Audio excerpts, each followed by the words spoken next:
Hello बच्चों, आप सभी को गुड मॉर्निंग। बच्चों, 11th बिजनेस स्टडी में विमर्श पोर्टल पर जो क्वेश्चन बैंक है उस क्वेश्चन बैंक को हम हल कर रहे हैं। उसमें पहला यूनिट जो है, फर्स्ट यूनिट, व्यवसाय की प्रकृति और उद्देश्य, ये मैं आप लोगों को करवा चुका हूँ। आप प्लेलिस्ट में जा कर के वो देख सकते हैं। इसके बाद जो सेकंड यूनिट है वो आज मैं आप लोगों को करवाने वाला हूँ। इसके ऑब्जेक्टिव क्वेश्चन है, फिर उसके बाद में जो क्वेश्चन आंसर हैं वो मैं आज आपको दिखाने वाला हूँ। देखिए, सबसे पहला इकाई 2 यूनिट सेकंड, व्यावसायिक संगठन के स्वरूप, फॉर्म्स ऑफ बिजनेस ऑर्गेनाइजेशन। तो व्यावसायिक संगठन के कौन कौन से स्वरूप हैं आप लोग परिचित ही होंगे, है ना। व्यवसाय करने के कौन कौन से तरीके होते हैं उन्हें हम बोलते हैं व्यावसायिक संगठन के स्वरूप। जैसे एकाकी व्यापार है, फिर है हिंदू अविभाजित परिवार, सहकारी समितियां, साझेदारी, कंपनी, ये सभी क्या है, व्यावसायिक संगठन के स्वरूप है। अलग अलग तरीके हैं जिनके माध्यम से व्यवसाय किया जाता है। तो उसी से रिलेटेड आप लोगों को क्वेश्चन इसमें मिलने वाले हैं। देखिए, सबसे पहला प्रश्न है हमारे सामने।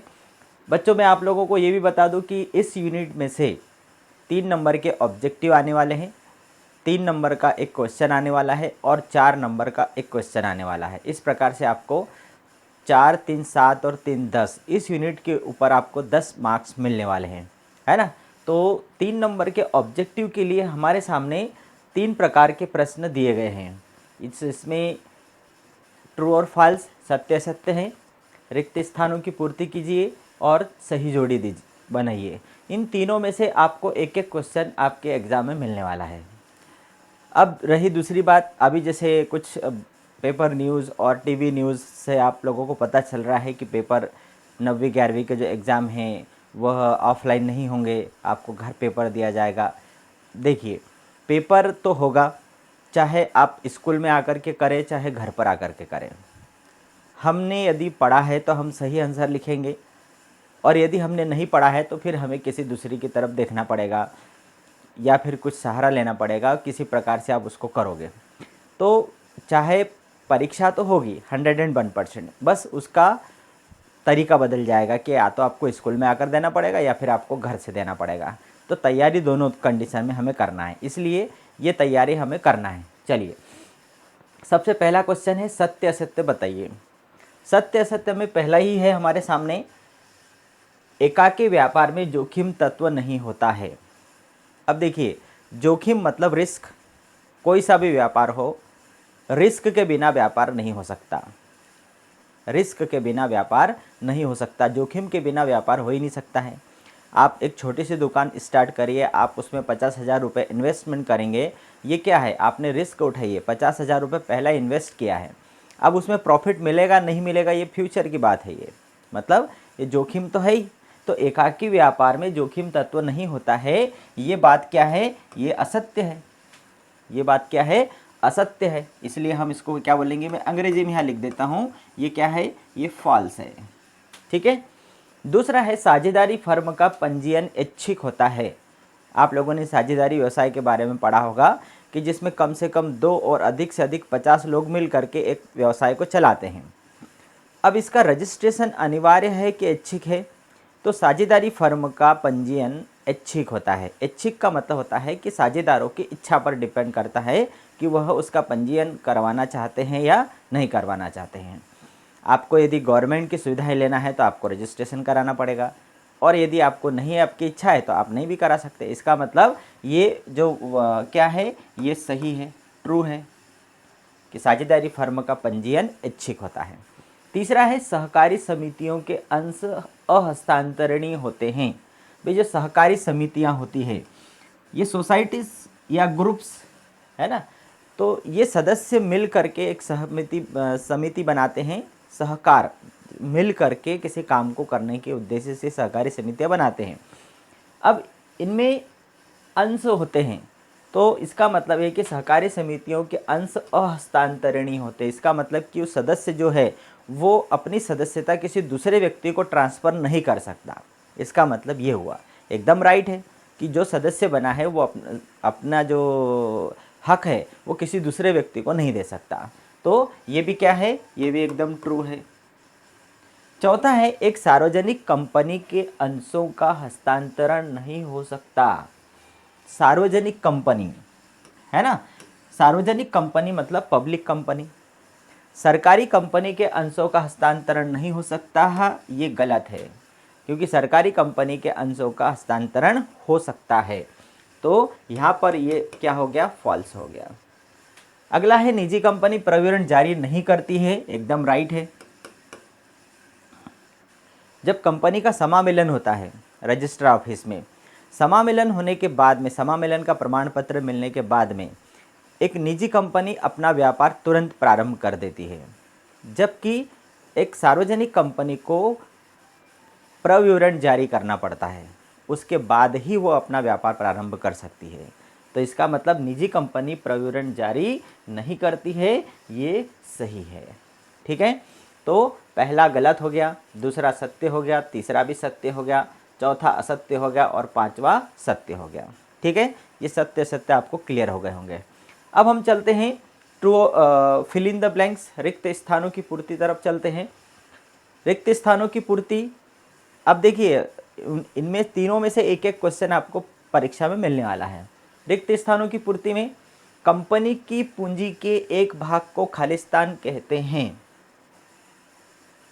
स्टूडेंट्स, आप लोगों को मालूम ही होगा कि कंपनी की जो पूंजी होती है वह बहुत बड़ी होती है, और इतनी बड़ी राशि कोई भी एक व्यक्ति या 10 व्यक्ति नहीं ला सकते।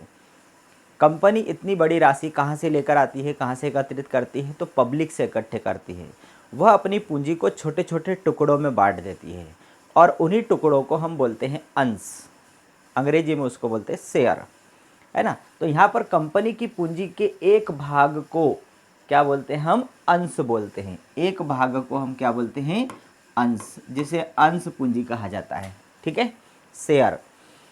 साझेदारी फर्म में सदस्यों की न्यूनतम संख्या खालिस्तान होना चाहिए। अभी मैंने थोड़ी देर पहले बताया कि साझेदारी में सदस्यों की न्यूनतम मतलब कम से कम सदस्य संख्या 2 होती है और अधिक से अधिक 50 होती है। अब कई बच्चों को कन्फ्यूजन होगा कि सर कहीं पर 100 लिखा हुआ है। आप बिल्कुल कन्फ्यूजन मत होइए, कम से कम 2 और अधिक से अधिक 50, 101% आप श्योर हो जाइए, कम से कम 2 और अधिक से अधिक 50, है ना। तो साझेदारी फर्म में न्यूनतम सदस्यों की संख्या कितनी होती है, 2 होती है। तीसरा है, एकाकी व्यवसायी का उत्तरदायित्व खालिस्तान होता है। भाई एक दुकानदार है, उस दुकान को एक अकेला व्यक्ति चला रहा है, वो जब तक बैठेगा खुली है, जब चला जाएगा दुकान बंद हो जाएगी। जितना भी उधार लेगा उसी की रिस्पॉन्सिबिलिटी, जितना प्रॉफिट होगा उसी की रिस्पॉन्सिबिलिटी। मतलब यहाँ पर एकाकी व्यवसायी जो है, एक सिंगल व्यक्ति जो जिस व्यापार का मालिक है, वही व्यापार का स्वामी है, वही व्यापार में पूंजी लगा रहा है, वही उसका लाभ का अधिकारी है, हानि का जिम्मेदारी भी उसी की है। तो उसका उत्तरदायित्व कैसा हो गया, इसकी कोई सीमा नहीं है उसके उत्तरदायित्व की, मतलब उसका उत्तरदायित्व कैसा हो गया, असीमित हो गया। एकाकी व्यवसायी का जो उत्तरदायित्व कैसा हो गया, असीमित उत्तरदायित्व हो गया, जिसको कोई लिमिटेशन नहीं है। फिर है, संयुक्त हिंदू परिवार व्यवसाय में पूंजी का मुख्य स्रोत क्या है। भाई संयुक्त हिंदू परिवार, संयुक्त हिंदू परिवार मतलब जो जॉइंट फैमिली होती है वो भी एक बिजनेस कर सकती है, और उस बिजनेस के लिए उनके पास जो पूंजी का जो मुख्य स्रोत क्या होगा, तो उस परिवार के पास जो पारिवारिक संपत्ति होगी, वह पारिवारिक संपत्ति ही उसकी पूंजी का मुख्य स्रोत होगी। और लास्ट है, सहकारी समिति के बही खातों की जांच खालिस्तान लेखा परीक्षक करता है। भाई कोई सा भी बिजनेस हो, उस बिजनेस में अकाउंट की जांच करवाना पड़ती है, लेखों की जांच करना पड़ती है, और वो कौन करता है, सीए करता है, चार्टर्ड अकाउंटेंट के द्वारा की जाती है, लेखा परीक्षक के द्वारा की जाती है ना, जिसको हम बोलते हैं अंकेक्षक, और उसके द्वारा किए जाने वाले कार्य को हम अंकेक्षण कार्य बोलते हैं। ऑडिटर और ऑडिट, ऑडिटर मीन्स जांच करने वाला, ऑडिट मतलब जांच करना, हिंदी में बोलेंगे शुद्ध भाषा में लेखा परीक्षक। सहकारी समिति के खातों की जांच कौन करेगा, भाई सहकारी समितियां तो अब इनकी जांच कौन करेगा, तो वो करेगा सरकारी लेखा परीक्षक, इसको हम बोलेंगे सहकारी लेखा परीक्षक, सरकारी लेखा परीक्षक। ठीक है, चलिए ठीक है, पहला हो गया अंश, दूसरा हो गया दो, तीसरा हो गया असीमित, चौथा हो गया पारिवारिक संपत्ति, फिर पांचवा हो गया सरकारी। सही जोड़ी में आ जाते हैं। सही जोड़ी हमारे सामने दिया गया है। देखिए पहला और दूसरा जो है ये संयुक्त हिंदू परिवार व्यवसाय से रिलेटेड है। दाय भाग प्रणाली और मिताक्षरा प्रणाली ये संयुक्त हिंदू परिवार व्यवसाय में लागू होती है। तो दाय भाग प्रणाली कहाँ लागू होती है? पश्चिम बंगाल में लागू होती है दाय भाग प्रणाली। और जो मिताक्षरा प्रणाली है पश्चिम बंगाल को छोड़ के बाकी सारे भारत में ये मिताक्षरा प्रणाली लागू होती है। ठीक है। साझेदारी अधिनियम, साझेदारी अधिनियम जो है ये कौन सा लागू है हमारे देश में? 1932। साझेदारी अधिनियम 1932 लागू है हमारे देश में। और सहकारिता अधिनियम कौन सा है? 1912। सहकारिता अधिनियम 1912। और लास्ट है सारो मुद्रा, किसकी होती है? एक कंपनी की सारो मुद्रा होती है। ठीक है, ये पांचों हो गए हमारे सामने। दाय भाग प्रणाली पश्चिम बंगाल, मिताक्षरा प्रणाली पश्चिम बंगाल को छोड़ के बाकी शेष भारत में, साझेदारी अधिनियम 1932, सहकारिता अधिनियम 1912 और सारो मुद्रा किसकी होती है? कंपनी की अपनी एक पहचान के रूप में सारो मुद्रा होती है। चलिए आप लोगों को ये ऑब्जेक्टिव क्लियर हो गए होंगे। अब हमारे सामने 3 नंबर का एक क्वेश्चन आएगा जिसके लिए आप लोगों के लिए 5 प्रश्न दिए गए हैं। फिर इसी प्रकार से 4 नंबर का एक प्रश्न आएगा, उसके लिए भी 5 प्रश्न दिए गए हैं। 3 नंबर के लिए आपको 3 पॉइंट में आंसर देना है और 4 नंबर के लिए आपको 4 पॉइंट में आंसर देना है। चलिए अब उसके आंसर पे कुछ चर्चा कर लेते हैं हम। सबसे पहला क्वेश्चन है हमारे सामने 3 नंबर में, एकाकी व्यापार की विशेषताएं लिखिए। 3 नंबर में एकाकी व्यापार की विशेषताएं लिखिए। आप बहुत बढ़िया तरीके से इसकी विशेषताएं बता सकते हैं। मैं आपको यहाँ पर सिंबॉलिक बता रहा हूँ। सबसे पहला, एकाकी स्वामित्व व साहस। एकाकी स्वामित्व, एकाकी व्यापार की पहली विशेषता हो गई। एकाकी व्यापार का जो मालिक एक ही व्यक्ति होता है, वही उसमें पूंजी लगाता है, वही उसमें जोखिम उठाता है। ठीक है। दूसरी विशेषता हो गई वैधानिक शिष्टाचारों से मुक्ति। एकाकी व्यापार की स्थापना करने में किसी भी प्रकार की कोई कानूनी कार्रवाई करने की आवश्यकता नहीं होती है। किसी प्रकार की कोई कानूनी प्रतिबंध लागू नहीं होता है एकाकी व्यापार के ऊपर।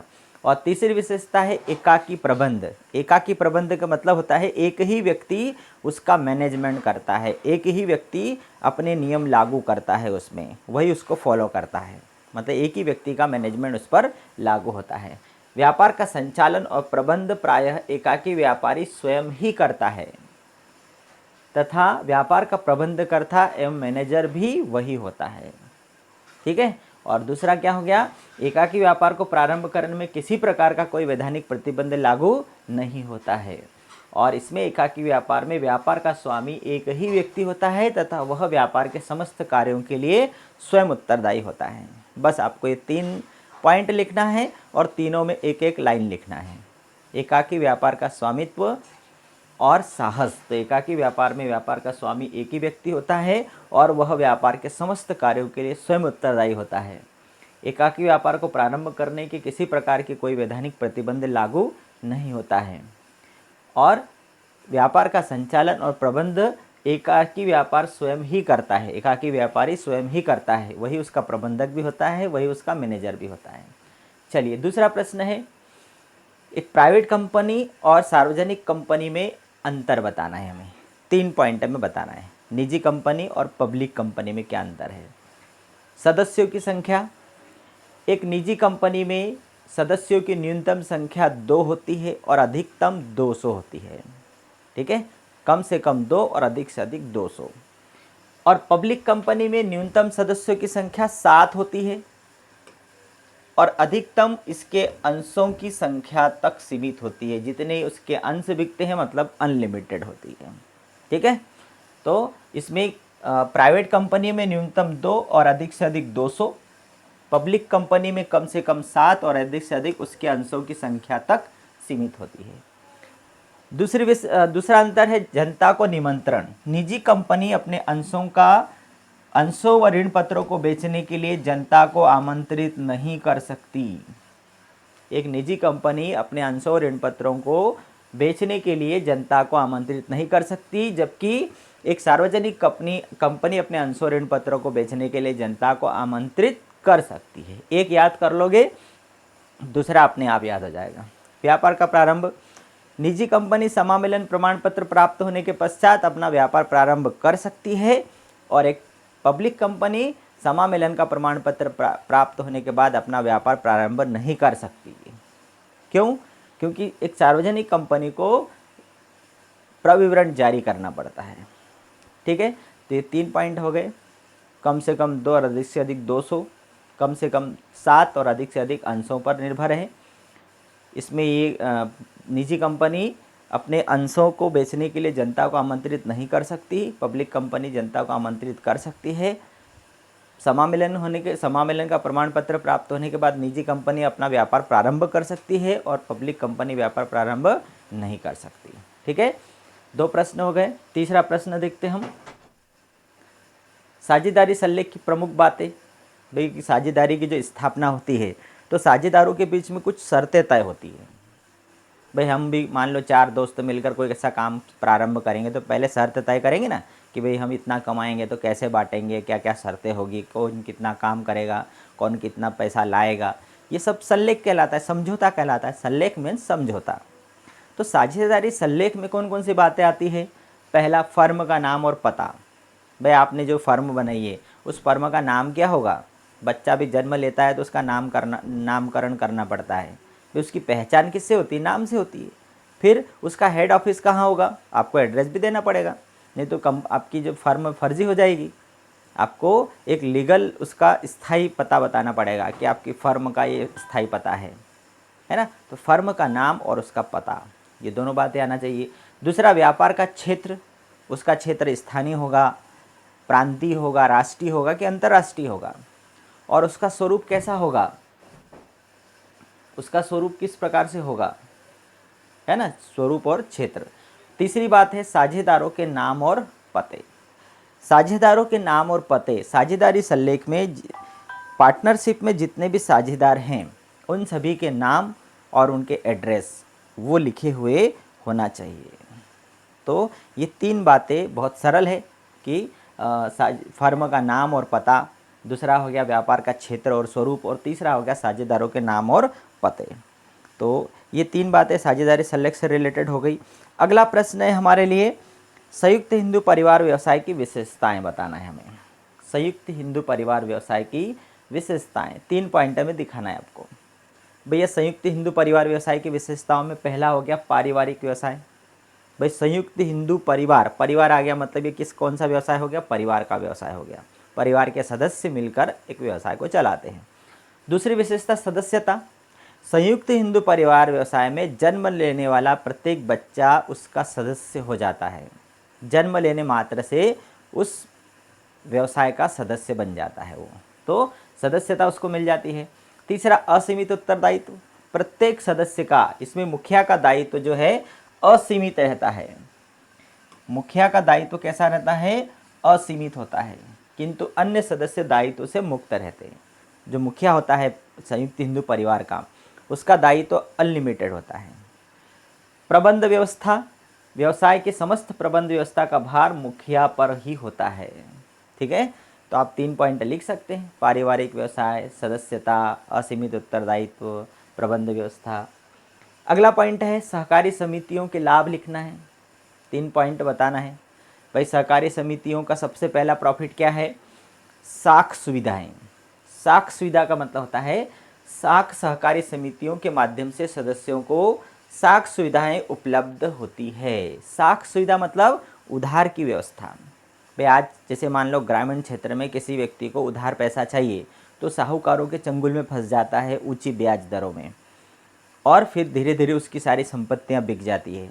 जब कुछ लोग ग्रामीण स्तर पर मिल करके सोसाइटी बनाते हैं और पैसा ऐसी समितियों के माध्यम से उनको साख उधार व्यवस्थाएं मिलती है।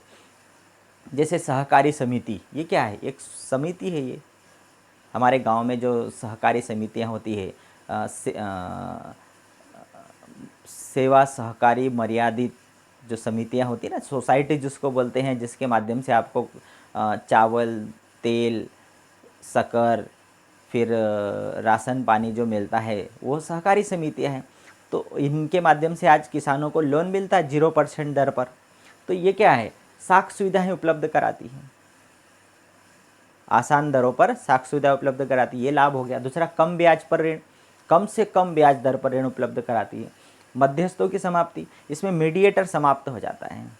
भाई कंपनी से सीधा माल खरीद कर अपने सदस्यों को बेच दिया जाता है, तो बीच का जो थोक विक्रेता फुटकर विक्रेता उसमें से हट गया, मतलब उन दोनों का प्रॉफिट हट जाएगा, तो लागत मूल्य पर ही कम से कम रेट पर हमें वस्तुएं मिलेगी, ये उसके फायदे हैं। तीसरा है, अगला प्रश्न है एकाकी व्यापार के दोष या सीमाएं। अब आ रहा है 4 नंबर वाला प्रश्न कि एकाकी व्यापार की क्या सीमाएं हैं, उसके क्या दोष हैं। 3 नंबर वाले 5 प्रश्न हो गए, अब हमें 4 पॉइंट में लिखना है। तो एकाकी व्यापार के 4 दोष। सबसे पहला दोष है असीमित उत्तरदायित्व। भाई एकाकी व्यापार में वही मालिक है, उसके मर जाने के बाद व्यापार बंद, मतलब उसका दायित्व कैसा है, असीमित है। उसको यदि कोई हानि हुई है, इसका मतलब उस हानि की पूरी जिम्मेदारी उसकी होगी, उसको अपनी पर्सनल प्रॉपर्टी बेच करके उस उत्तरदायित्व को चुकाना होगा। ये होता है असीमित उत्तरदायित्व। दूसरा दोष है सीमित पूंजी। भाई एक व्यक्ति के पास कितना पैसा होगा, मतलब उसकी पूंजी को लिमिट आ गई, ये उसका दोष है, सीमित पूंजी है। तीसरा है ऋण प्राप्ति में असुविधा। भाई एक व्यक्ति की जितनी पूंजी होगी उतना ही उसको लोन मिल सकता है, तो ऋण प्राप्ति में असुविधा होती है। और चौथा है सीमित प्रबंध योग्यता। एक व्यक्ति के अंदर कितना मैनेजमेंट होगा, भाई 4 लोगों का 4 गुना मैनेजमेंट हो गया, तो एक व्यक्ति का एक ही मैनेजमेंट है, तो उसके प्रबंध क्षमता को भी सीमितता आ जाती है। ठीक है। दूसरा आ गया पब्लिक कंपनी, कंपनी और साझेदारी में अंतर। कंपनी में और साझेदारी में अंतर 4 पॉइंट में सबसे इंपॉर्टेंट क्वेश्चन है।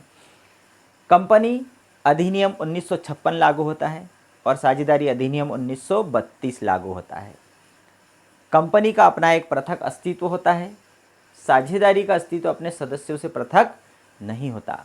कंपनी का अपने सदस्यों से अलग अस्तित्व होता है, कंपनी अलग और सदस्य अलग, जबकि साझेदारी में साझेदार और साझेदारी जो फर्म है उनके कोई अलग अस्तित्व नहीं होता, वो एक ही होते हैं। तीसरा है समामेलन और रजिस्ट्रेशन। कंपनी का समामेलन अनिवार्य होता है, जबकि साझेदारी का रजिस्ट्रेशन ऐच्छिक होता है। दायित्व, कंपनी के अंशधारियों का दायित्व उनके द्वारा खरीदे गए अंशों तक सीमित होता है, जबकि साझेदारों का दायित्व असीमित होता है।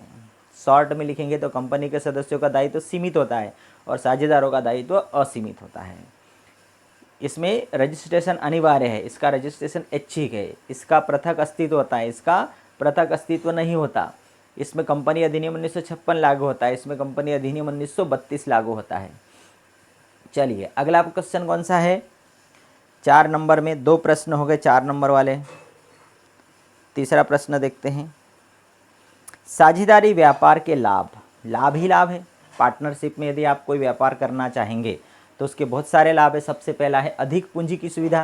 भाई एकाकी व्यापार में एक ही व्यक्ति पूंजी लाता है तो उसके पास जितना पैसा होगा उतना लगाएगा, और यदि 2 लोग मिलकर व्यापार करेंगे और अधिक से अधिक 50 लोग मिलकर व्यापार करेंगे तो क्या होगा, अधिक पूंजी आएगी, अधिक पूंजी की सुविधा मिल जाती है। दूसरा ऋण प्राप्ति में सुविधा। एक व्यक्ति को कितना ऋण मिलेगा और 4 लोग मिलकर करेंगे तो 4 गुना ऋण उपलब्ध करा सकते हैं। खातों की गोपनीयता। भाई इसमें जो खाते हैं वह गोपनीय रख सकते हैं वो चारों मिलकर के। साझेदारी फर्मों को अपने खातों के हिसाब आदि प्रकाशित नहीं करना पड़ता। साझेदारी फर्मों को अपने खाते प्रकाशित नहीं करने पड़ते हैं, इसलिए वह इसके अतिरिक्त और भी अनेक गुप्त बातें साझेदारों तक ही सीमित रहती है। इस कारण साझेदारी में गोपनीयता बनी रहती है। कार्य करने में उत्साह और लाभ। लगन। फर्म के लाभ में प्रत्येक साझेदार का हिस्सा रहता है। भाई फर्म को जितना लाभ होता है वो सभी साझेदारों में बंटता है, तो फर्म के लाभ में प्रत्येक साझेदार का हिस्सा रहता है। अतः अधिक लाभ प्राप्ति की भावना से साझेदार उत्साह और लगन से काम करता है। तो ये 4 लाभ हो गए उसके। अगला प्रश्न कौन सा है हमारा, साझेदार के लाभ हो गए। कंपनी के लाभ। कंपनी, सबसे पहला कंपनी का लाभ कौन सा है, कुशल प्रबंध। कुशल प्रबंध का मतलब कंपनी में बड़ी संख्या में अंशधारी होते हैं तथा ये अंशधारी अपने ही सदस्यों से योग्य और अनुभवी संचालकों को चुनकर कंपनी का संचालन योग्य एवं कुशल हाथों में सौंप देते हैं। वे कंपनी में अंशधारी बहुत सारे होते हैं और इन्हीं अंशधारियों में से संचालक मंडल को चुना जाता है जो कि योग्य और कुशल होते हैं। इसका मतलब जो कंपनी का प्रबंधन कुशल हाथों में रहता है। दूसरा है अंश हस्तांतरण की सुविधा। कंपनी के सदस्य अपनी इच्छा के अनुसार स्वतंत्रता पूर्वक अपने अंशों को बेच सकते हैं। कंपनी के अंशधारी अपनी इच्छा के अनुसार स्वतंत्रता पूर्वक अपने अंशों को बेच सकते अर्थात हस्तांतरण कर सकते हैं। पूंजी की उचित व्यवस्था। कंपनी का यह लाभ भी है कि इसमें बड़ी मात्रा में पूंजी होती है और उसका उचित रूप में प्रयोग किया जाता है। प्रातिनिधिक व्यवस्था। कंपनी में बड़ी संख्या में अंशधारी होते हैं, अतः यह आवश्यक नहीं है कि सभी अंशधारी कंपनी के कार्य में हिस्सा लें। इसके लिए अंशधारी अपने ही लोगों में से कुछ प्रतिनिधि चुनते हैं जो कि व्यापार का संचालन करते हैं। ये प्रतिनिधिक व्यवस्था होती है। भाई यहाँ तो हजारों अंशधारी होंगे तो हजार लोग थोड़े इन कंपनी का संचालन करेंगे, वो अपने बीच में से संचालक मंडल का चुनाव करते हैं और वही उसका मैनेजमेंट करते हैं। तो ये प्रतिनिधिक व्यवस्था होती है। ये कंपनी के लाभ हो गए। संयुक्त हिंदू परिवार व्यवसाय के दोष क्या हैं? इसकी कमियां बहुत सारी हैं। पहला है विभाजन से समापन। भाई परिवार टूट गया, परिवार बिखर गया, व्यापार बंद हो जाएगा। विभाजन से समापन। पूंजी का अभाव। संयुक्त हिंदू परिवार, परिवार मतलब परिवार के पास जितनी पूंजी होगी उतना ही व्यापार कर पाएगा, मतलब पूंजी का अभाव होगा। प्रबंध की योग्यता का अभाव। संयुक्त हिंदू परिवार व्यवसाय का उत्तरदायित्व कर्ता के ऊपर होता है, वही उसका मैनेजमेंट करता है। इसका मतलब प्रबंध की योग्यता का अभाव रहता है। भाई कर्ता में यदि प्रबंध की योग्यता नहीं होगी तो वो व्यवसाय ज़्यादा दिन नहीं टिक पाएगा। पारिवारिक मतभेद से हानि। परिवार के सदस्यों में यदि मतभेद होगा तो इस व्यवसाय को हानि होगी, क्योंकि वह लगन से निष्ठा से काम नहीं करेगा।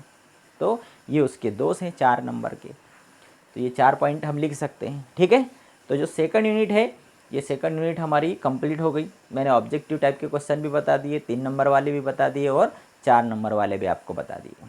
ठीक है, आप लोगों को मेरा वीडियो अच्छा लगे आप उसको लाइक करें, अपने दोस्तों के साथ शेयर करें और जो नए बच्चे हैं वो सब्सक्राइब ज़रूर करें। ठीक है, ओके, थैंक यू, बाय।